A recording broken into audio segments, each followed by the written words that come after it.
राज्य सरकारने महिलांसाठी विविध कल्याणकारी योजना सुरू केल्या आहेत। यामध्ये लेक लाडकी योजना असो, अन्नपूर्णा योजना असो, यासारख्या योजना आहेतच। त्याचबरोबर केंद्र सरकारने देखील उज्ज्वला, प्रधानमंत्री मातृवंदना योजना यासारख्या अनेक महिला केंद्रभूत योजना सुरू केलेल्या आहेत। महिलांना केंद्रभूत ठेवून सध्या राजकारण केले जात आहे।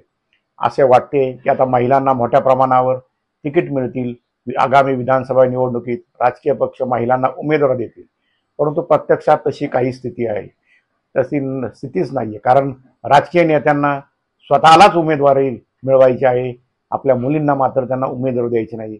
अशा प्रकारचे हालचाली आपल्याला सध्या पुणे जिल्ह्यात तरी दिसतात आहेत। पुणे जिल्ह्यामध्ये किमान 3 असे मोठे बलाढ्य नेते आहेत। त्या नेत्यांनी आपल्या मुलींना राजकीय वारसदार म्हणून पुढे गेले, परंतु आता विधानसभा नोव्हेंबर महिन्यात आहे, त्यावेळेला मात्र त्यांनी मुलींना उमेदवार द्यायच्या ऐवजी स्वतःच उमेदवार उभे राहणार अशा प्रकारची घोषणा केली आहे। त्यामुळे गेले 2 वर्ष या मुलींना त्यांनी आपल्या मुलींना विविध प्रकारची राजकीय पदे दिली, अनेक राजकीय कार्यक्रमात त्यांचा सहभाग वाढवला, लोकसंपर्कामध्ये त्यांना ठेवलं, निवडणुकांमध्ये प्रचारात उतरवलं।